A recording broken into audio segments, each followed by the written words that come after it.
You're listening to the Archaeology Podcast Network.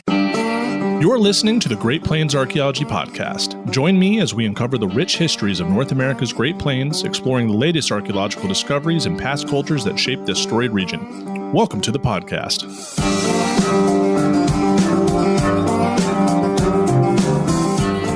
Welcome to episode 2 of the Great Plains Archaeology Podcast. I am your host, Professor Carlton Shield Chief Gover, and I am thrilled to have you join me on this exciting journey through the rich and fascinating histories of North America's Great Plains. So here on episode 2, we're going to be talking about basically just the animals, the four-leggeds and the birds and all that other good stuff that you find in the Great Plains, particularly during the Holocene. But just, another reminder, there is a video portion of this podcast available on YouTube. And for those that are watching on YouTube, I'm trying to figure out angles to where I want to shoot in the office. So, I shot, quote unquote. I recorded episodes 1 and 2 same day. That's why if you're watching, wearing the same shirt. But during the episodes, I went to the friggin' bookstore across campus and got the adapter I needed to run both my microphone and my external camera so I could actually use my laptop more efficiently for this episode. So if you're watching online and have recommendations for how I can better visually present myself and my surroundings, because for those that are just listening, I'm just got my giant wall of books behind me in my office, and this is being recorded here at the University of Kansas.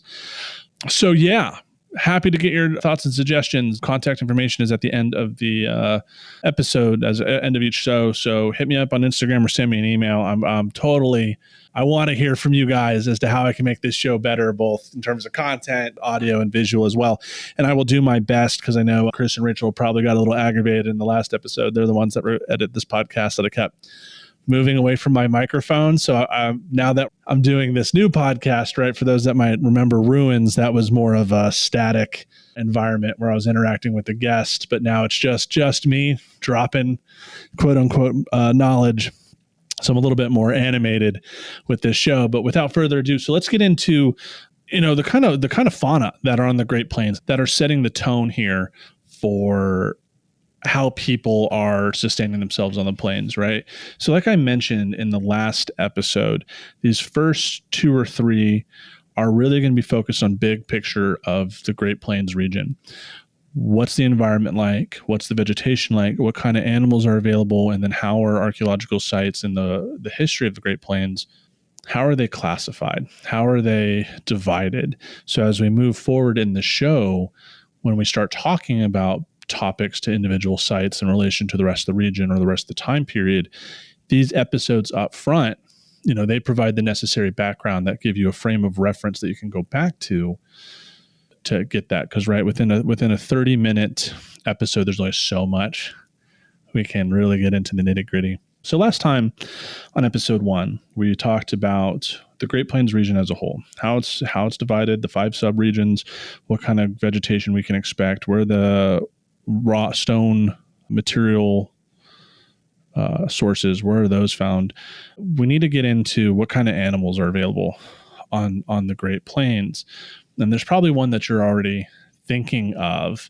But before we get to that one, and I want you to hold on to that in the back of your brain, right? Like what possible animal in the Great Plains could be so important to human behavior?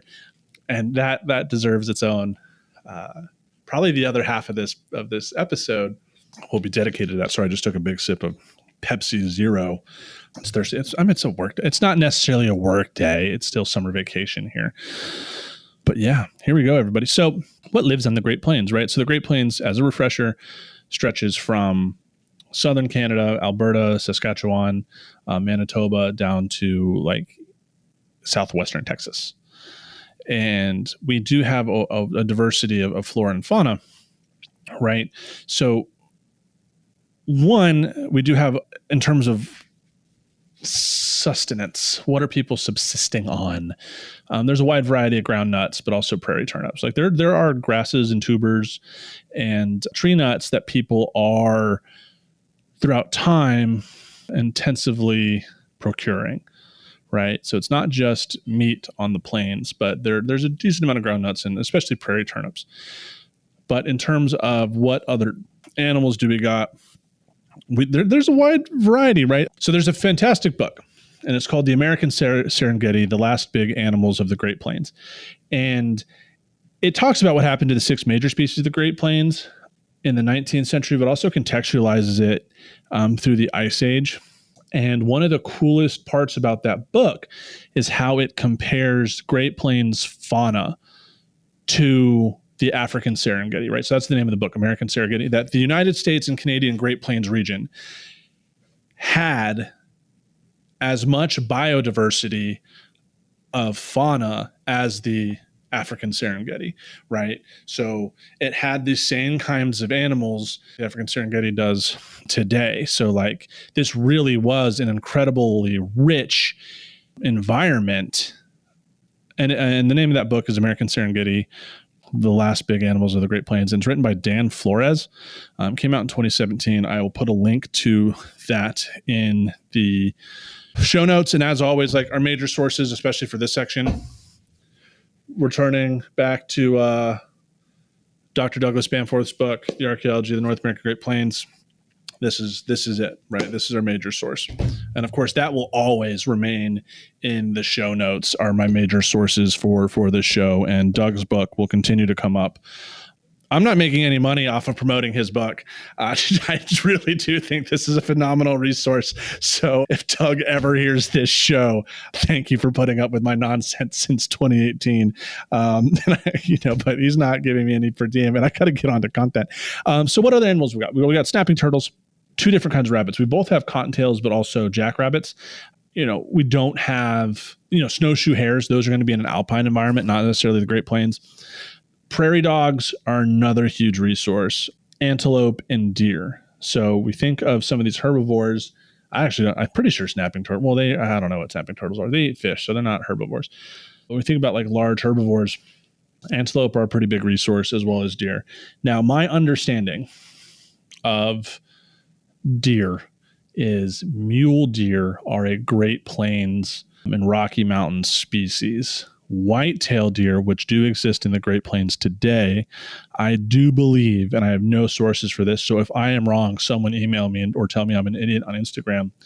White-tailed deer come from the East Coast and the Appalachians, and they get pushed out with Euro-American settlers moving westward, right? So mule deer, ancestral to the Great Plains.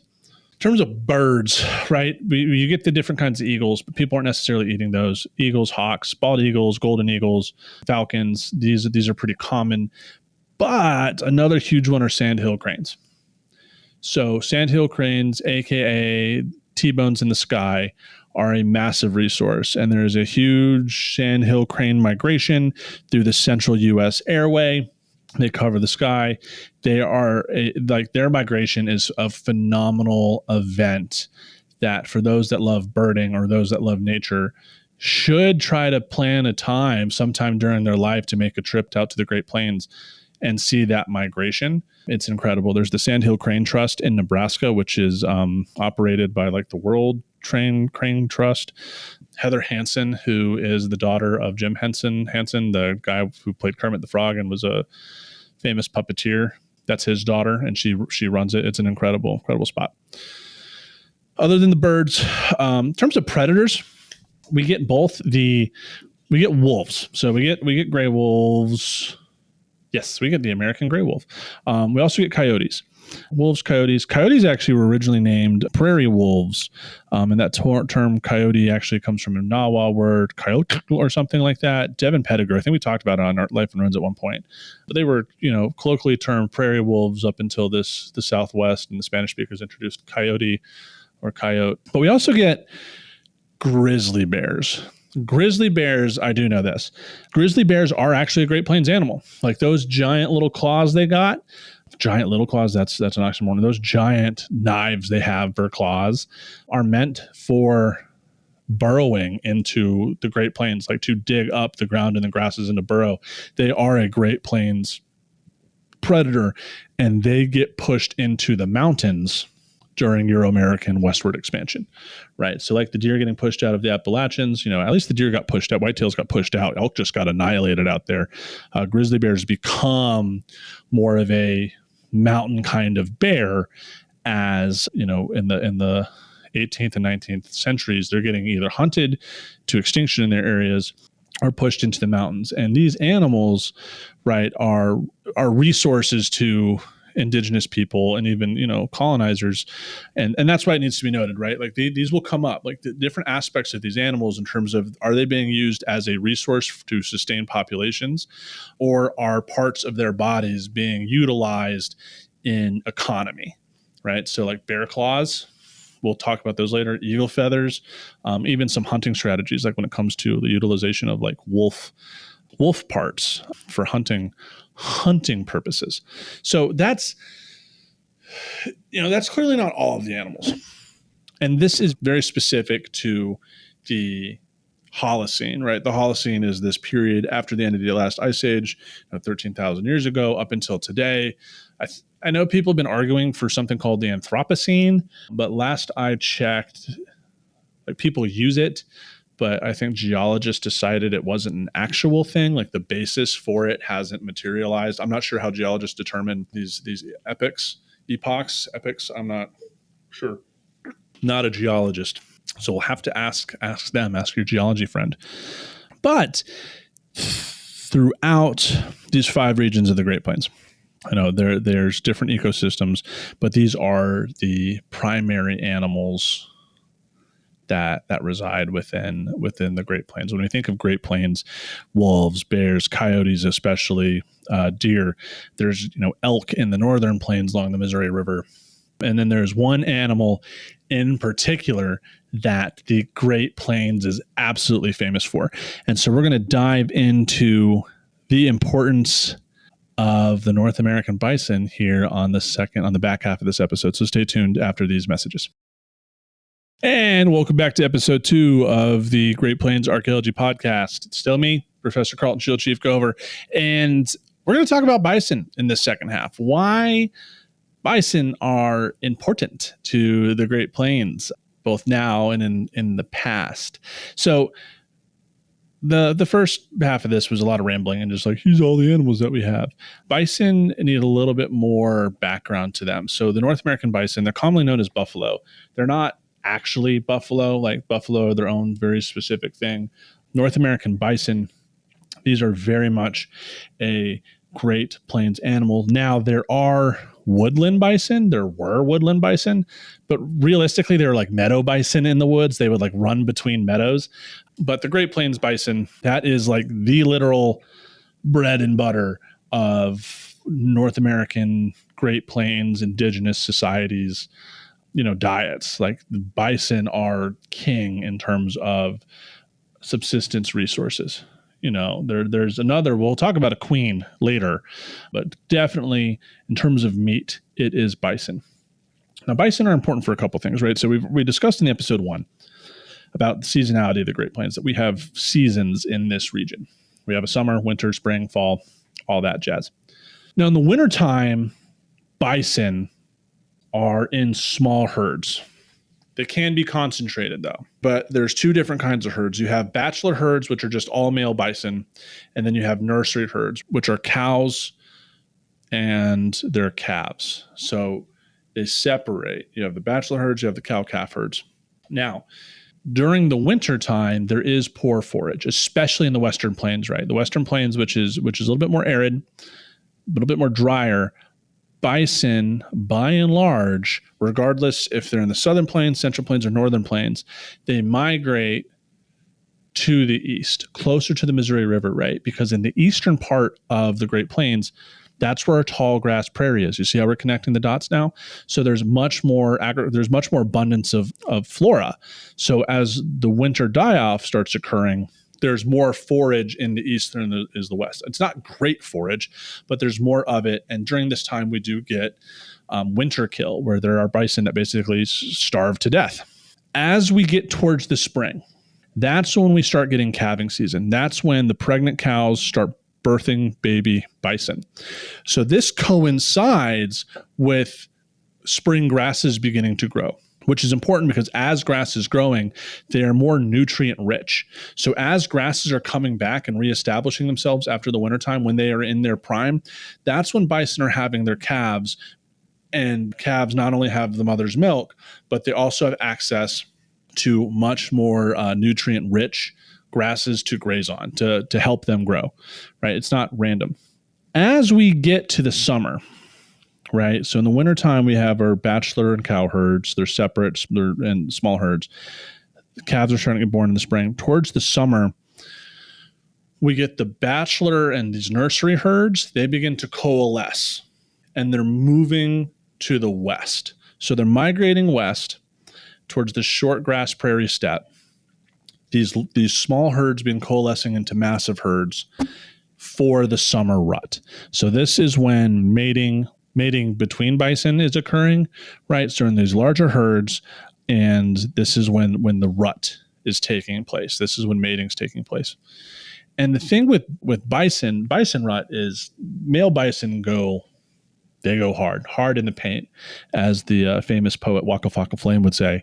They're very aggressive in trying to determine mates. And there's this really cool like evolutionary aspect to bison, right? Like if you look at Ice Age bison, you look at bison through time, like even just looking at bison latifrons, those horns, and they're horns, not antlers, which means that their horns are made of the same material as our fingernails.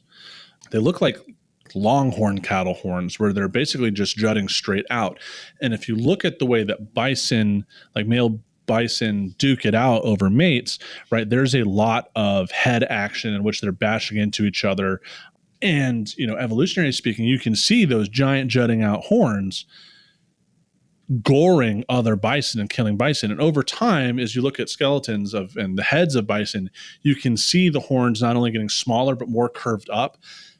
And, like evolution isn't a cognizant process. It is the process of how a organism changes over time, but it's not intentional. Like bison didn't just think, hey, I'm tired of watching my friends and family die every time it's like time to get at it. We should, evolve to have curved and shorter horns. Now with modern bison, their horns are curved.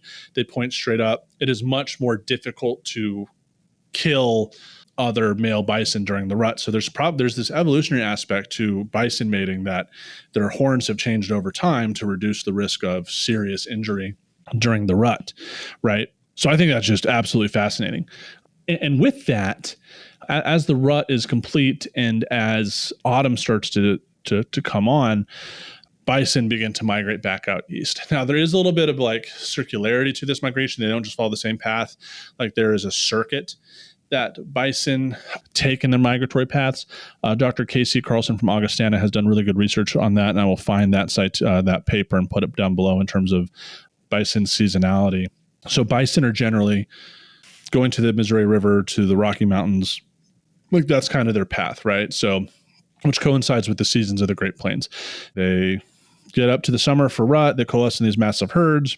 And then as it starts getting colder, they move back out east where there's just more vegetation, so they don't starve to death in the wintertime, right? So there is very much a correlation between bison behavior, foraging and grazing patterns with climate and grassland, seasonality, right? As precipitation decreases, so does forage production, right? So there's less food for bison to eat. If you go north to south in the Great Plains, temperature goes up, and so does the proportion of warm season grasses. So as you get higher temperatures, you get more, seasonality grasses. So like, just fantastic. And then more food, of course, means more animals and more immense herds. More cool season grasses means better autumn nutrition and less winter kill, right? So you can see how the environment of the Great Plains from this east to west axis and north to south axis, how the vegetation and habitat are affecting bison behavior. And bison behavior in particular has a huge role to play with human behavior and how humans hunt these animals. So there is very much an intricate web in how these things matter and how they all coalesce into understanding the archaeological record and better trying to understand human behavior. Because if you don't understand the environment, you don't have a good grasp on why bison are moving across the landscape. And if you don't have that understanding grasp, you might completely miss why humans are acting in certain ways that they do. And there's differences in seasonal nutrition between bison, right? So not only just where are they at time and what they're doing, like the breeding of bison and how bison mate is also like incredibly important. So in the summer, the bison cows are getting knocked up, which means like pregnant bison in the autumn and winter is supporting the growth of a calf that's going to be birthed in the spring. So a lot of their excess fat during that time is going to be spent on their energy is going to be spent on the production of gestating a baby bison calf. And so as they're moving east in the autumn, they are just absolutely fattening up on as much late season grasses as possible to survive the winter months and then give a calf in the spring. And as such, males in the wintertime are fatter, right? Because males don't give birth to baby bison calves. So all that dense late, autumn forage is just spent on themselves. Now in the springtime, all of the bison, calves, adults, males, females, they're all fattening up on fresh, nutrient-dense, and rich grass. And during this time, as they're fattening up, right, their hides are also thinner. So in the winter, as they're as they're going through their fat reserves, their hides are thicker. Whereas the spring, after they've gotten through the winter, their hides are thinner. They're just fattening up. Now in the summertime, female bison are absolutely fatter than male bison because the male bison are in rut. So they're all their energy is being spent on mating. The female bison are just kind of sitting there and getting, picking who they're going to mate with. The male bison are spending all their spring energy that they've been saving up for the summer rut. In the fall, all of them are fattening up again, and the winter hides are thick. So body fat absolutely matters for bison to get through the winter, and therefore for people's nutrition. And so bison are incredibly important, as we'll talk about later in the show, and we have time to discuss it. We have a couple minutes. We think of people are hunting bison. Traditionally, bison are really only hunted en masse twice a year before you get horses. You have a summer hunt and a winter hunt. So in the summer hunt, right, the hides are thinner, and in the winter hunt, bison hides are thicker. Bison in the winter are closer to the Missouri River. Bison in the summer are closer to the Rocky Mountain Front Range. Hunted bison in the wintertime, what are those hides used for? If you have these thick bison hides, these winterized bison hides, it is very difficult to get a bone sewing needle through that hide. So those hides in particular are being used for blankets. And the male herds, those small bachelor herds in the winter, they're going to be more rich in fat, right? They're going to be huskier. So there's even from an ecological standpoint, if you're an indigenous person or even a Euro-American settler, male bison in the wintertime are going to have more bang for your buck. When you do a summer hunt, right, the hides are thinner. So when you're processing a bison, they've just beefed up from the spring. Male bison aren't going to be as tasty because they're jacked up on adrenaline. They're trying to breed, but everyone's hides are thinner. And when you have thinner hides, it's much easier to make clothing. So those summer hides from bison, if you're making clothes, those are best for your teepee covers, your shade covers, and clothing. So you can see this relationship between bison behavior and human behavior and the kinds of material culture that exists because of bison behavior, which is then determined by the seasonality of the Great Plains. So now we can see how all these connect and why I'm having to talk about environment and animals and animal behavior, because all these things intertwine, right? So bison behavior is very much reliant on the ecosystem, the seasonality of the Great Plains, the environmental patterns, and people's behavior, hunting behavior, subsistence practices reflect bison's role on the Great Plains and how they interact on the Great Plains. So, right. So the big thing is body fat matters for bison to get through the winter and for people's nutrition. Bison and people, that's a whole thing. Bison are a huge theme to archaeology of the Great Plains. We will talk about bison ad nauseum, because bison are just so critical through most of Great Plains history. Yeah, I guess we're going to talk about some bison and forage availability, especially in the late 1800s. There's also different herds of bison. You have the southern herd, central herd, northern herd. These herds, they go through various changes over time. And I was recently out doing field work in Nebraska with the Pawnee Nation and the state archaeologist in Nebraska, and we were talking about bison. And there was a bison hunt that the Pawnee took part in Western Oklahoma, if not Texas, in the late 1800s. And they talk about how the Pawnee just killed every bison possible. which isn't necessarily reflective of like traditional hunting techniques, but like the Pawnee were starving at that point in time, and their ability to hunt was completely predicated on permission from the U.S. government. But we'll talk about like hunting practices through time across the Great Plains, and not always was the intent to wipe out whole herds, but it did absolutely happen. So yeah, that's been episode 2, guys. I mean, we're getting through there. We are we're marching along. Next episode, we're going to talk about some actual archaeology. So thank you everyone for joining me to episode 2 of the Great Plains Archaeology Podcast. I can't wait to explore the mysteries of the Great Plains with you. Our next episode, we will dive into archaeological taxonomy of the Great Plains. So until then, keep your curiosity alive and your mind open to the stories waiting to be discovered beneath the prairie. I'm your host, Professor Carlton Shield Chief Gover, and I will see you next time on the Great Plains Archaeology Podcast. Thank you for listening to the Great Plains Archaeology Podcast. You can follow me on Instagram at Pawnee_archaeologist, and you can also email me at greatplainsarchpodcast@gmail.com.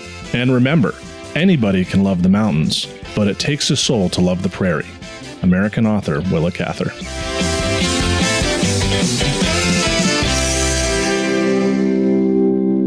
This episode was produced by Chris Webster from his RV traveling the United States, Tristan Boyle in Scotland, DigTech LLC, Culturo Media, and the Archaeology Podcast Network, and was edited by Rachel Roden. This has been a presentation of the Archaeology Podcast Network. Visit us on the web for show notes and other podcasts at www.archpodnet.com. Contact us at chris@archaeologypodcastnetwork.com.